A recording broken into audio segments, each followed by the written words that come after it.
ನಮಸ್ಕಾರ. ನಾನು ನಿಮ್ಮ ಆಶೀಶ್ ಸಾರಡ್ಕ.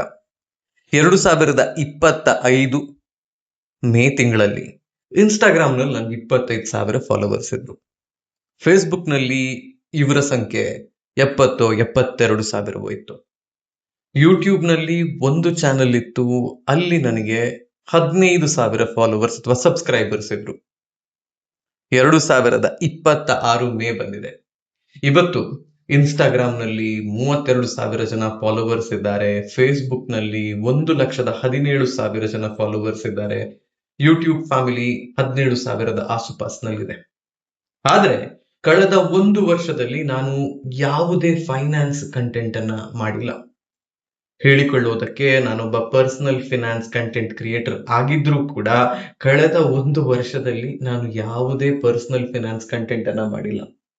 ಒಂದೆರಡು ವಿಡಿಯೋಗಳು ಅಲ್ಲೊಮ್ಮೆ ಇಲ್ಲೊಮ್ಮೆ ಅಂತ ಮಾಡುವಂತಹ ಪ್ರಯತ್ನವನ್ನ ಮಾಡಿದ್ದೇನೆ ಬಿಟ್ರೆ ಅದರಲ್ಲಿ ಹೆಚ್ಚಿನ ಯಶಸ್ಸು ನನಗೆ ಸಿಕ್ಕಿಲ್ಲ. ಆದ್ರೆ 70,000 ಇದ್ದಂತಹ ಫಾಲೋವರ್ ಕೌಂಟ್ 1,17,000ಕ್ಕೆ ಯಾಕೆ ಹೋಯ್ತು? 25,000 ಜನರ ಫ್ಯಾಮಿಲಿ ಆಗಿದ್ದಂತಹ ಇನ್ಸ್ಟಾಗ್ರಾಮ್ ನಲ್ಲಿ ಇವತ್ತು ಯಾಕೆ 32,500 ಜನ ಇದ್ದಾರೆ? ಈ ಪ್ರಶ್ನೆಗೆ ಉತ್ತರವನ್ನ ಕೊಡುವಂತಹ ಪ್ರಯತ್ನವನ್ನ ಇವತ್ತು ಮಾಡ್ತೀನಿ. ತುಂಬಾ ಜನರಿಗೆ ಈ ವಿಷಯ ಗೊತ್ತಿರುತ್ತೆ. 2025 ಮೇ 27ನೆಯ ತಾರೀಕಿನಂದು ನಡೆದಂತಹ ಒಂದು ಭೀಕರವಾದಂತಹ ಕಾರ್ ಅಪಘಾತದಲ್ಲಿ ನನ್ನ ಹೆಂಡತಿ, ನನ್ನ ಮಾವ, ನನ್ನ ಮಗಳು 3 ಜನ ಗಾಯಗೊಳ್ತಾರೆ. ಅದೃಷ್ಟವಶಾತ್ ಮಗಳು 2-3 ದಿನದಲ್ಲಿ ಆಸ್ಪತ್ರೆಯಿಂದ ಹೊರಗೆ ಬರುವಂತಹ ರೀತಿಯ ಸಣ್ಣ ಪುಟ್ಟ ಗಾಯಗಳನ್ನ ಅನುಭವಿಸಿ ಪಾರಾಗ್ತಾಳೆ ದೇವರ ದಯೆಯಿಂದ. ಆದ್ರೆ ಆ ಅದೃಷ್ಟ ನಮಗೆ ಉಳಿದಿಬ್ಬರ ಕೇಸ್ನಲ್ಲಿ ಇರಲಿಲ್ಲ. 134 ದಿನಗಳ ಹೋರಾಟವನ್ನ ನನ್ನ ಪತ್ನಿ ಮಾಡ್ತಾಳೆ. ಅವಳು ಅಕ್ಟೋಬರ್ 7, 2025ಕ್ಕೆ ಸಾವನ್ನಪ್ತಾಳೆ. ನನ್ನ ಮಾವ ಕೆ.ಎ. ಈಶ್ವರ ಭಟ್ ಅವರು ನವೆಂಬರ್ 3ಕ್ಕೆ ತಮ್ಮ ಮಗಳ ಹಿಂದೆಯೇ ತಾವು ಕೂಡ ಇಹಲೋಕದ ಪ್ರಯಾಣವನ್ನ ಮುಗಿಸಿ ಹೊರಡ್ತಾರೆ. ಒಂದು ಕುಟುಂಬಕ್ಕೆ ಈ ರೀತಿ 2 ಸಾವುಗಳು ಒಂದೇ ತಿಂಗಳ ಅಂತರದಲ್ಲಿ ಬಂದಾಗ ಏನೆಲ್ಲ ಆಗತ್ತೆ ಅನ್ನೋದನ್ನ ನಾನು ಅನುಭವಿಸಿದ್ದೇನೆ. ಇದೆಲ್ಲದಕ್ಕಿಂತ ಹೆಚ್ಚಾಗಿ ನಾನು 2022ರಿಂದ ಕಂಟೆಂಟ್ ಮಾಡೋದಕ್ಕೆ ಶುರು ಮಾಡಿದಾಗಿಂದ ಹೇಳಿಕೊಂಡು ಬಂದಿದ್ದಂತಹ ಕೆಲವೊಂದಿಷ್ಟು ಥಿಯಾರಿಟಿಕಲ್ ಆಸ್ಪೆಕ್ಟ್ಗಳ ಪ್ರಾಕ್ಟಿಕಲ್ ನಿಜ ಜೀವನದ ದರ್ಶನ ನನಗಾಗಿದೆ. ಸಣ್ಣ ಉದಾಹರಣೆಯನ್ನ ಕೊಡ್ತೇನೆ. ನನ್ನ ಮಗಳಿಗೆ ಹಣೆಯಲ್ಲೊಂದಿಷ್ಟು ಗಾಯಗಳು, ಕಾಲಲ್ಲೊಂದು ಸಣ್ಣ ಗಾಯ, ಇದಿಷ್ಟೇ ಆಗಿದ್ದದ್ದು. ಇಲ್ಲೊಂದಿಷ್ಟು ಗಾಯಗಳು. ಈ ಗಾಯಗಳು ಗಾಜು ಚುಚ್ಚಿದ ಕಾರಣ ಆಗಿದ್ದಂತಹದ್ದು. ವೈದ್ಯರು ಹೇಳಿದ್ರು ಪ್ಲಾಸ್ಟಿಕ್ ಸರ್ಜರಿ ರೀತಿಯಲ್ಲಿ ಒಂದು ಸರ್ಜಿಕಲ್ ಪ್ರಾಸೆಸ್ ಮಾಡಬೇಕಾಗುತ್ತೆ, ಮಾಡಿಬಿಟ್ರೆ ಆ ಗಾಯದ ಸ್ಕಾರ್ಗಳು ಉಳಿಯೋದು ಕಮ್ಮಿ ಆಗುತ್ತೆ ಅಂತ. ಆಯ್ತು ಅಂತ ಒಪ್ಪಿಕೊಂಡ್ವಿ. 2.5-3 ದಿನದಲ್ಲಿ ಅವಳು ಡಿಸ್ಚಾರ್ಜ್ ಆಗ್ತಾಳೆ. ಆದ್ರೆ ಇಷ್ಟ ಆಗ್ಬೇಕಾದ್ರೆ ಆಸ್ಪತ್ರೆಯ ಬಿಲ್ ನನ್ನ ತಿಂಗಳ ಸಂಬಳವನ್ನ ದಾಟಿರುತ್ತೆ. 6 ಡಿಜಿಟ್ ಸ್ಯಾಲರಿ ಅಂತ ಹೇಳುವಂತಹದ್ದು ಪ್ರತಿಯೊಬ್ರು ಇವತ್ತು ಕಾಮನ್ ಅಂತ ಹೇಳುವಂತಹ ಪರಿಸ್ಥಿತಿ ಇರುವಂತಹ ಕಾಲದಲ್ಲಿ ಒಳ್ಳೆಯ ಸಂಬಳ ಅಂತ ಹೇಳುವಂತಹ ಸಂಬಳವನ್ನ ಹೊಂದಿರುವಂತಹ ನಾನು 2-2.5 ದಿನದ ಅವಧಿಯಲ್ಲಿ 1 ತಿಂಗಳ ಸಂಬಳವನ್ನ ಪಟ್ ಅಂತ ಖರ್ಚು ಮಾಡಿಬಿಟ್ಟೆ. ಹೆಲ್ತ್ ಇನ್ಶೂರೆನ್ಸ್ ಮಾಡಿಸ್ಬೇಕಾದ್ರೆ ಯೂಶುವಲಿ ನಾವೇನ್ ಯೋಚನೆ ಮಾಡ್ತೀವಿ ಅಂತ ಹೇಳಿದ್ರೆ ಗಂಡ, ಹೆಂಡತಿ ಮತ್ತು ಮಗುವಿಗೆ ಒಂದು ಹೆಲ್ತ್ ಇನ್ಶೂರೆನ್ಸ್ ಪಾಲಿಸಿ ಅಂತ ಹೇಳುವುದು, ಅಪ್ಪ ಅಮ್ಮನಿಗೆ ಇನ್ನೊಂದು ಪ್ಯಾರೆಂಟಲ್ ಪಾಲಿಸಿ ಅಂತ ಮಾಡೋದು. ಹೀಗೆ ಮಾಡ್ಬೇಕಾದ್ರೆ 5 ಲಕ್ಷದ್ದು, 10 ಲಕ್ಷದ್ದು, 15, 20 ಲಕ್ಷದ್ದು ಪಾಲಿಸಿಯನ್ನ ತೆಗೆದುಕೊಂಡವರು ಎಲ್ಲರೂ ಕೂಡ ಆಲೋಚನೆ ಮಾಡೋದು, ಎಲ್ರಿಗೂ ಒಟ್ಟಿಗೆ ಆರೋಗ್ಯದ ಸಮಸ್ಯೆ ಬರೋದಿಲ್ಲ ಅಲ್ವಾ? ಯಾರಿಗಾದ್ರೂ ಒಬ್ರಿಗೆ ಬರುತ್ತೆ, ಬಂದಾಗ ಅದನ್ನ ನೋಡಿಕೊಳ್ಳೋಣ ಅಂತ. ಆದ್ರೆ ನಮ್ಮ ಕೇಸ್ನಲ್ಲಿ ಏನಾಯ್ತು ಅನ್ನೋದನ್ನ ನೀವು ಆಲೋಚನೆ ಮಾಡಿ. ಎಲ್ಲರಿಗೂ ಆರೋಗ್ಯದ ಸಮಸ್ಯೆ ಒಂದೇ ಕ್ಷಣಕ್ಕೆ ಬಂದದ್ದು. ಅಪಘಾತ ಆಗಿ ಮಗಳು ಮತ್ತು ಅಪೂರ್ವ ಆಸ್ಪತ್ರೆಯಲ್ಲಿದ್ದ ಮೊದಲ ಕೆಲವು ದಿನಗಳಲ್ಲಿ ನಮಗೆ ಅಪಘಾತದ ತೀವ್ರತೆ ಎಷ್ಟಿತ್ತು ಅನ್ನೋದರ ಅರಿವು ಇರಲಿಲ್ಲ. ಅಪೂರ್ವನಿಗೆ ಹೇಳಿಕೊಳ್ಳುವಂತಹ ಯಾವುದೇ ಎಕ್ಸ್ಟರ್ನಲ್ ಇಂಜುರೀಸ್ ಇರಲಿಲ್ಲ, ಬರೀ ಇಂಟರ್ನಲ್ ಬ್ರೈನ್ ಇಂಜುರಿ ಇದ್ದದ್ದು. ಮೊದಲ 3-4 ದಿನ ನೋಡಬೇಕಾಗತ್ತೆ ನಾವು. ಅದಾದ್ಮೇಲೆ ಅಸೆಸ್ ಮಾಡಿಬಿಟ್ಟು ನಾವು ಹೇಳ್ತೀವಿ ಅಂತ ವೈದ್ಯರು ಹೇಳಿದ್ರು. ಅಷ್ಟೊತ್ತಿಗೆ ಮಗಳು ಡಿಸ್ಚಾರ್ಜ್ ಆಗಿದ್ರು. ನಮ್ಮ ಹತ್ರ ಇದ್ದಂತಹ ಹೆಲ್ತ್ ಇನ್ಶೂರೆನ್ಸ್ ಪಾಲಿಸಿಗಳು, ಕಾರ್ಪೊರೇಟ್ ಹೆಲ್ತ್ ಇನ್ಶೂರೆನ್ಸ್ ಪಾಲಿಸಿಗಳು, ಇವು ಎಲ್ಲವೂ ಇದ್ದುವು ಅಂತ ಹೇಳುವ ಕಾರಣಕ್ಕೆ ಏನು ದೊಡ್ಡ ತಲೆಬಿಸಿ ಆಗ್ಲಿಕ್ಕಿಲ್ಲ ಅಂತ ಹೇಳುವಂತಹ ಮನಸ್ಥಿತಿಯಲ್ಲಿ ಆಗ ನಾನಿದ್ದೆ. ಆದ್ರೆ ಯಾವಾಗ 134 ದಿನಗಳ ಕಾಲ ಆಸ್ಪತ್ರೆ ವಾಸವನ್ನ ನಾವು ಮಾಡಬೇಕಾಗಿ ಬಂತೋ, ಆಗ ನನಗೂ ಕೂಡ ನನ್ನ ಫಿನಾನ್ಷಿಯಲ್ ಪ್ಲಾನಿಂಗ್ ನಲ್ಲಿ ಇದ್ದಂತಹ ಶಾರ್ಟ್ ಕಮಿಂಗ್ಸ್ ಕೂಡ ಏನು ಅನ್ನೋದು ಅರಿವಾಯ್ತು.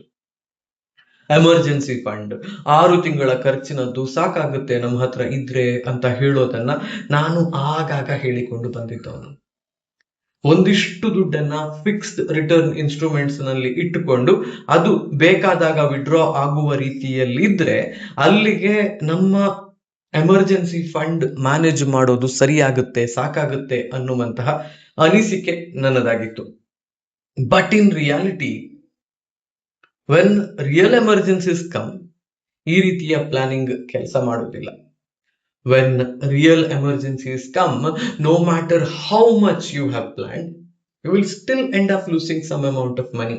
ಆದ್ರೆ ಫಿನಾನ್ಷಿಯಲ್ ಪ್ಲಾನಿಂಗ್ ಎಲ್ಲಿ ಸಹಾಯ ಮಾಡುತ್ತೆ ಅಂತ ಹೇಳಿದ್ರೆ, ಏನನ್ನೂ ಮಾಡದೆ ಬಂದಾಗ ನೋಡ್ಕೋತೀನಿ ಅಂತ ಕೂರೋ ಬದಲು ಒಂದಿಷ್ಟು ಪ್ಲಾನಿಂಗ್ ಮಾಡಿಟ್ಟುಕೊಂಡು ಒಂದಿಷ್ಟು ದುಡ್ಡನ್ನ ನಿಮ್ಮ ಕೈಯಲ್ಲಿ ಇಟ್ಕೊಂಡಿದ್ದಾಗ ಇನಿಷಿಯಲ್ ಶಾಕ್ ಅನ್ನ ಅಬ್ಸಾರ್ಬ್ ಮಾಡೋದಕ್ಕೆ, ನಿಮ್ಮ ಆಸೆಟ್ ಗಳನ್ನ ಲಿಕ್ವಿಡೇಟ್ ಮಾಡದೆ ಬೇಕಾಗಿರುವಂತಹ ಫಿನಾನ್ಷಿಯಲ್ ಡಿಸಿಷನ್ ಗಳನ್ನ ತೆಗೆದುಕೊಳ್ಳೋದಕ್ಕೆ, ಆ ಕ್ಷಣಕ್ಕೆ ಏನು ಮಾಡಬೇಕೋ ಅದನ್ನ ನಾವು ಮಾಡಿಕೊಂಡು ಮುಂದೆ ಹೋಗೋದಕ್ಕೆ ಬೇಕಾಗುವಷ್ಟು ಶಕ್ತಿಯನ್ನ ನಿಮ್ಗಿದು ಕೊಡುತ್ತೆ. ಆ 134 ದಿನಗಳ ಆಸ್ಪತ್ರೆ ವಾಸದಲ್ಲಿ ಎಷ್ಟೋ ಸರ್ತಿ ವೈದ್ಯರು ನಮ್ಮ ಬಳಿಯಲ್ಲಿ ಮತ್ತೆ ಮತ್ತೆ ಪ್ರಶ್ನೆಗಳನ್ನ ಕೇಳಿದ್ದಾರೆ. 14-15ನೇ ದಿನದ ಹಾಸ್ಪಿಟ್ಲಿಗೆ ಸೇರಿದ 14-15ನೇ ದಿನದ ಆಚೀಚೆಯಲ್ಲಿ, do you really want to continue, do you want us to continue, hope ಕೊಡೋದಕ್ಕೆ ಆಗೋದಿಲ್ಲ. ಆದ್ರೆ if you want us to continue, we can continue the treatment and hope for improvements ಅಂತ ಹೇಳಿದ್ರು. I don't know what your financial situation is ಅಂತ ವೈದ್ಯರು add ಕೂಡ ಮಾಡಿದ್ರು. ಇದರ ಅರ್ಥ ಏನು ಅಂತ ಹೇಳಿದ್ರೆ, ನಿಮ್ಮ ಕೈಯಿಂದ ನೀವು ದುಡ್ಡನ್ನ ಖರ್ಚು ಮಾಡ್ತಾ ಇದ್ದೀರಿ, ನಿಮ್ಮ ಫಿನಾನ್ಷಿಯಲ್ ಸಿಚುವೇಶನ್ ಹೇಗಿದೆ ಅನ್ನೋದು ನನಗೆ ಗೊತ್ತಿಲ್ಲ. ಹೋಪ್ ಅಗೇನ್ಸ್ಟ್ ಹೋಪ್, ಅವಳ ಏಜ್, ಅವಳಿಗೆ ಇರುವಂತಹ ಒಂದು ಪಾಸಿಟಿವ್, ಬ್ರೈನ್ ಡ್ಯಾಮೇಜ್ ತುಂಬಾ ಇದೆ. ಆದ್ರೆ ನಾನು ಇನ್ಯಾವತ್ತೂ ಬದುಕಲ್ಲಿ ಎದ್ದು ನಡೆಯೋದಿಲ್ಲ ಅಂತ ಹೇಳಿದಂತಹ ವ್ಯಕ್ತಿ ನಾರ್ಮಲ್ ಆಗಿ ಎದ್ದು ನಡೆದುಕೊಂಡು ಆಸ್ಪತ್ರೆಯಿಂದ 6 ತಿಂಗಳ ಒಳಗೆ ಹೋಗಿರೋದನ್ನು ಕೂಡ ನೋಡಿದ್ದೀನಿ. I hope that she will be one of them. ಆದ್ರೆ ಈ ನಿರ್ಧಾರವನ್ನ ನೀವು ತಗೊಳ್ಬೇಕಾಗಿರುವಂತಹದ್ದು. Do you want us to continue or do you want us to shift her to ward ಅಂತ ಹೇಳುವಂತಹ ಪ್ರಶ್ನೆಯನ್ನ ಕೇಳಿದ್ರು. No matter what happens, no matter how long it takes, we will continue to do what needs to be done. ಇದು ನನ್ನ ಉತ್ತರವಾಗಿತ್ತು. ಈ ಉತ್ತರವನ್ನ ಹೇಳಬೇಕಾದ್ರೆ, did I think of it financially? No. Was it an emotional decision? Yes. ಆದ್ರೆ ಅದರ ಹಿಂದೆ ಇದ್ದಂತಹ ಧೈರ್ಯ ಏನು ಅಂತ ಹೇಳಿದ್ರೆ, 2018-19ನೇ ಇಸುವಿಯಿಂದ ಇನ್ವೆಸ್ಟ್ಮೆಂಟ್ ಮಾಡಿಕೊಂಡು ಬಂದಿದ್ದೆ ನಾನು. ಒಂದು ವೇಳೆ if I go back to 0, ಎಲ್ಲ ಆಸೆಟ್ಸ್ ನಂದು ಮುಗೀತು. If I have to liquefy everything, if I have to liquefy everything that we both saved and get it done with, ಮುಂದೇನು ಅನ್ನುವಂತಹ ಪ್ರಶ್ನೆ ಬಂದ್ರೆ, ನನಗೆ ಮತ್ತೆ ಒಂದು 3-4 ವರ್ಷದ ಅವಕಾಶ ಸಿಕ್ಕಿದ್ರೆ, ಉದ್ಯೋಗ ಇದ್ರೆ, ಬಿಸ್ನೆಸ್ ಅಥವಾ ಬೇರೇನನ್ನು ಮಾಡುವಂತಹ ಶಕ್ತಿ ನನಗೆ ಉಳಿದಿದ್ರೆ, I can get back whatever I have spent right now or whatever I will be spending right now ಅಂತ ಹೇಳುವಂತಹ ಆತ್ಮವಿಶ್ವಾಸ. This is what allowed me to tell that. Insurance ನಲ್ಲಿ ಇದ್ದಂತಹ ಒಂದಿಷ್ಟು ವಿಚಾರಗಳು ಸಹಾಯ ಮಾಡ್ತು. ಕಾರ್ಪೊರೇಟ್ ಇನ್ಶೂರೆನ್ಸ್ ನಮ್ಮ ಬಳಿಯಲ್ಲಿದ್ದ ಕಾರಣ ಅದು ಕೂಡ ಒಂದಿಷ್ಟು ಸಹಾಯವನ್ನ ಮಾಡ್ತು. I don't want to get into nitty-gritty details of all that because ಅವಳ ಆರೋಗ್ಯಕ್ಕೆ, ನನ್ನ ಪತ್ನಿಯ, ನನ್ನ ಮಗಳ ತಾಯಿಯ ಆರೋಗ್ಯಕ್ಕೋಸ್ಕರ ಖರ್ಚು ಮಾಡಿದಂತಹ ದುಡ್ಡದು. ಅದನ್ನ I don't want to value it, or I don't want to assign a number to it and say that okay, this was the cost of her life. I don't want to do that because it is again an emotional thing. But what I want to tell here is 2025ರಲ್ಲಿ ನಾನು ಹೇಳ್ತಾ ಇದ್ದಂತಹ ಮಾತಿಗೂ, investment ವಿಚಾರಕ್ಕೂ, insurance ವಿಚಾರಕ್ಕೂ, mutual ಫಂಡ್ಗಳು, SIPಗಳು, credit card, debit card, ಹೀಗೆ ನಾನು ಮಾತಾಡ್ತಾ ಇದ್ದಂತಹ ಪ್ರತಿಯೊಂದು ವಿಚಾರಕ್ಕೂ, ಪರ್ಸನಲ್ ಫಿನಾನ್ಸ್ ನ ಥಿಯರಿಗಳಿಗೂ, ಇವತ್ತು ನಾನು ಮಾತಾಡ್ತಾ ಇರುವಂತಹ ವಿಚಾರಕ್ಕೂ ಅಜಗಜಾಂತರವಾದಂತಹ ವ್ಯತ್ಯಾಸ ಇದೆ. Because there is an internal transformation. I have seen how difficult life becomes without money. ಆಸ್ಪತ್ರೆಯಲ್ಲಿ ICUವಿನ ಹತ್ರ ಕಾಯ್ತಾ ಇರ್ಬೇಕಾದ್ರೆ ಪೇಷಂಟ್ ಕಂಡೀಷನ್ ತುಂಬಾ ವಿಷಮವಾಗಿದೆ. ICUನಲ್ಲಿ 3-4 ದಿನ ನಾವು ಕಂಟಿನ್ಯೂ ಮಾಡಬೇಕು, ಅದಾದ್ಮೇಲೆ ನಮಗೆ ಹೇಳೋದಕ್ಕೆ ಸಾಧ್ಯ ಇದೆ ಅಂತ ವೈದ್ಯರು ಹೇಳಿದಾಗ, ಇಲ್ಲ ಡಾಕ್ಟ್ರೆ, ಗವರ್ಮೆಂಟ್ ಆಸ್ಪತ್ರೆಯಲ್ಲಿ ಮಾತಾಡಿ ಬಂದಿದ್ದೇನೆ, MLA ಹತ್ರ ಮಾತಾಡಿದ್ದೇನೆ, ಅವರು ಅಲ್ಲೊಂದು ಬೆಡ್ ಅನ್ನ ಕೊಡ್ತೀನಿ ಅನ್ನುವಂತಹ ಗ್ಯಾರಂಟಿಯನ್ನ ಕೊಟ್ಟಿದ್ದಾರೆ, ನಾವಿಲ್ಲಿಂದ ಡಿಸ್ಚಾರ್ಜ್ ಮಾಡ್ತೀವಿ, ನಿಮ್ಮ ಆಂಬ್ಯುಲೆನ್ಸ್ ಕೊಡಿ, ನಿಮ್ಮ ಆಂಬ್ಯುಲೆನ್ಸ್ ನಲ್ಲಿ ಇಲ್ಲಿಂದ ಸರ್ಕಾರಿ ಆಸ್ಪತ್ರೆಗೆ ಕರ್ಕೊಂಡು ಹೋಗಿ ಪೇಷಂಟ್ ಅನ್ನ ಹಾಕ್ತೀವಿ, ಅದಾದ್ಮೇಲೆ ಏನಾಗುತ್ತೋ ಅದನ್ನ ದೇವರು ನೋಡ್ಕೋತಾನೆ ಅಂತ ಹೇಳುವಂತಹ ಮಾತನ್ನ ನನ್ನ ಕಿವಿಯಾರೆ ನಾನು ಕೇಳಿದ್ದೇನೆ. ಪ್ರೀತಿ ಪಾತ್ರರನ್ನ ನನ್ನ ರೀತಿಯಲ್ಲಿ ಕಳ್ಕೊಳ್ಳುವಂತಹದ್ದು, ಅದರ ನೋವು ಬೇರೆ. I tried everything that I could try and I couldn't save her. ಪ್ರತಿಯೊಂದು ರೀತಿಯಲ್ಲಿಯೂ ಕೂಡ, ಆಧ್ಯಾತ್ಮಿಕವಾಗಿ, ಹಣಕಾಸಿನ ರೀತಿಯಲ್ಲಿ, ವೈದ್ಯಕೀಯ ರೀತಿಯಲ್ಲಿ, ಥೆರಪಿಗಳು, ಥಿಯೋರಿಗಳು, ಹೀಲಿಂಗ್ ಪ್ರಾಸೆಸ್ಗಳು, ರಿಗ್ರೆಷನ್ಗಳು, ಹೀಗೆ ಏನೇನು ಸಾಧ್ಯ ಇತ್ತು ಅದೆಲ್ಲವನ್ನು ಪ್ರಯತ್ನ ಪಟ್ವಿ. ಬಟ್ ವಿ ಕುಡಂಟ್ ಸೇವ್ ಹರ್. ಅದರ ನೋವೊಂದು ಬೇರೆ. ಆದ್ರೆ ನಿಮ್ಮ ಪ್ರೀತಿ ಪಾತ್ರರು ಬದುಕುವ ಸಾಧ್ಯತೆ ಇತ್ತು, ಅಥವಾ ಅವರನ್ನ ಉಳಿಸ್ಕೊಳ್ಳೋದಕ್ ಸಾಧ್ಯ ಇತ್ತು, ಬಟ್ ಅದು ಆಗ್ಲಿಲ್ಲ. ಯಾಕೆ ಅಂತ ಕೇಳಿದ್ರೆ, ಅದಕ್ಕೆ ಕಾರಣ ನಮ್ಮ ಹಣಕಾಸಿನ ಸ್ಥಿತಿ ಅಂತ ಹೇಳಿದ್ರೆ ಅದರನ್ನು ಇನ್ನೊಂದೇ ರೀತಿಯದ್ದು. ಇದೆರಡನ್ನು ನೋಡಿರುವ ಕಾರಣ ನಾನು ಹೇಳೋದೇನು ಅಂತಂದ್ರೆ, ದುಡ್ಡು ಆಪ್ಷನಲ್ ವಿಚಾರ ಅಲ್ವೇ ಅಲ್ಲ. ಅಯ್ಯೋ ದುಡ್ಡಿತ್ತು ಏನಾಯ್ತು ಉಳಿಸ್ಕೊಂಡ್ಯಾ ನೀನು ಅನ್ನುವಂತಹ ಪ್ರಶ್ನೆಯನ್ನ ಕೇಳಬಹುದು. But it is not about me. ದುಡ್ಡಿದೆ ಅಂತ ಹೇಳಿದ್ರೆ ಮುಂದೇನು ಅಂತ ಹೇಳುವ ಆಲೋಚನೆಯನ್ನ, ದುಡ್ಡು ಅನ್ನುವಂತಹ ವೇರಿಯೇಬಲ್ ಅನ್ನ ಹೊರಗಿಟ್ಟು ನಿಮಗೆ ತಗೊಳ್ಳೋದು ಸಾಧ್ಯ ಆಗುತ್ತೆ. ಬಟ್ ದುಡ್ಡಿಲ್ಲ ಅಂತಂದ್ರೆ ಯಾವ ನಿರ್ಧಾರವನ್ನ ತಗೊಳ್ಳೋದಕ್ಕೂ ಕೂಡ ದುಡ್ಡೇ ಮೊದಲ ಮತ್ತು ಅತಿ ಮುಖ್ಯ ವೇರಿಯೇಬಲ್ ಆಗತ್ತೆ. ಇದನ್ನ ನಾನು ನಿಮಗೆ ಹೇಳಿಕೊಡ್ಬೇಕು ಅನ್ನೋದು ನನ್ನ ಆಶಯ. ಇನ್ಸ್ಟಾಗ್ರಾಮ್, ಫೇಸ್ಬುಕ್, ಯೂಟ್ಯೂಬ್ ಪ್ರತಿಯೊಂದು ಕೂಡ ಒಂದು ಬಿಸ್ನೆಸ್ ಮಾರ್ಕೆಟ್ ಪ್ಲೇಸ್. ಯಾರಿಗೋ ಒಂದಿಷ್ಟು ಜನ ಫಾಲೋವರ್ಸ್ ಇದ್ದಾರೆ ಅಂತ ಹೇಳಿದ್ರೆ ಅದಕ್ಕೆ ಕಾರಣ ಅವರಿಗೆ ಆ ವ್ಯಕ್ತಿಯಿಂದ ಏನೋ ಒಂದು ಲಾಭ ಆಗ್ತಿದೆ ಅಂತ.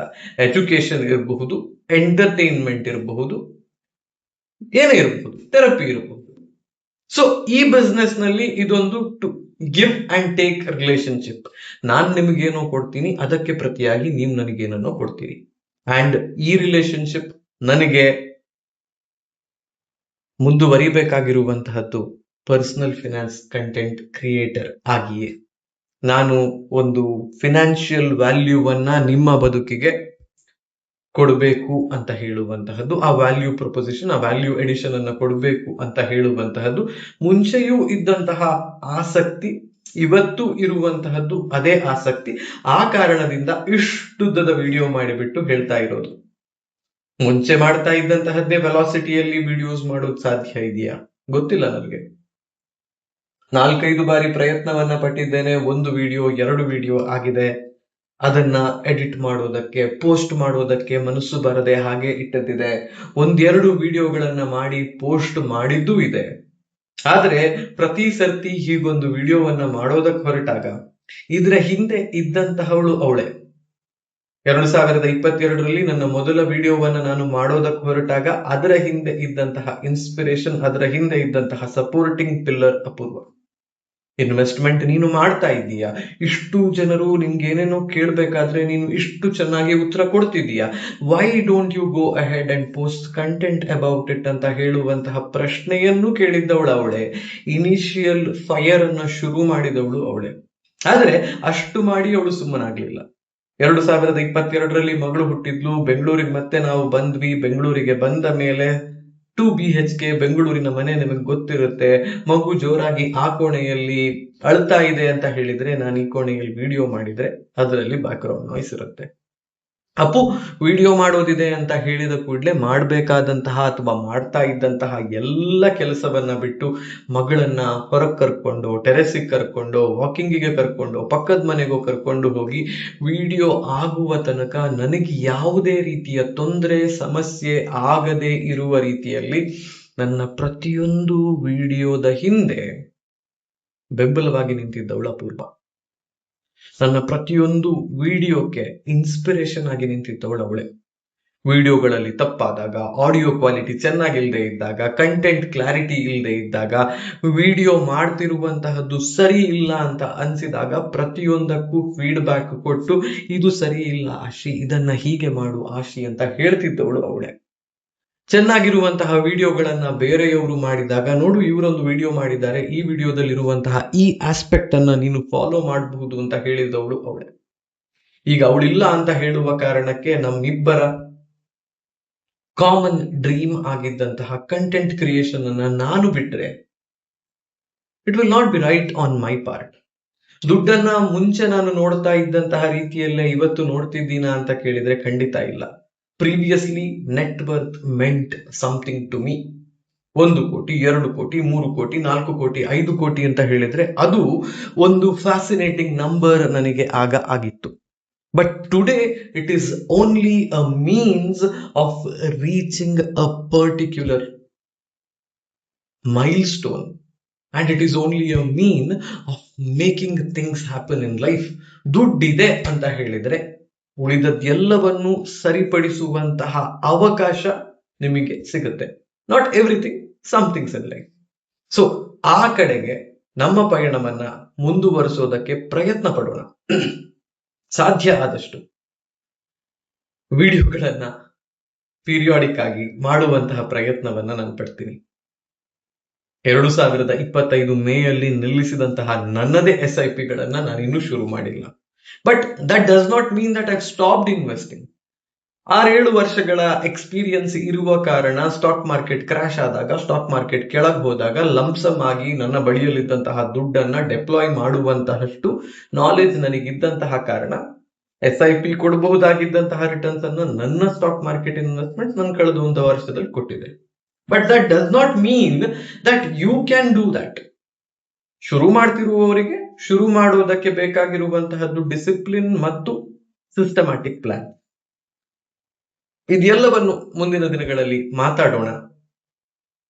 ಇಷ್ಟು ವರ್ಷಗಳ ಕಾಲ ಬೆಂಬಲವನ್ನ ಕೊಟ್ಟಿರುವಂತಹ ನೀವು ನಿಮ್ಮ ಬೆಂಬಲವನ್ನ ಇದೇ ರೀತಿಯಲ್ಲಿ ಮುಂದುವರಿಸಿಕೊಂಡು ಹೋಗ್ತೀರಿ ಅನ್ನುವಂತಹ ಆಶಯ ಮತ್ತು ನಂಬಿಕೆ ನನ್ನದು. ಇವತ್ತಿನ ವಿಡಿಯೋವನ್ನ ಇಲ್ಲಿಗೆ ಮುಗಿಸ್ತೀನಿ. ಹೋಗಿ ಬರ್ತೀನಿ. ನಾನು ನಿಮ್ಮ ಆಶೀಶ್ ಸಾದರ್ಕರ್.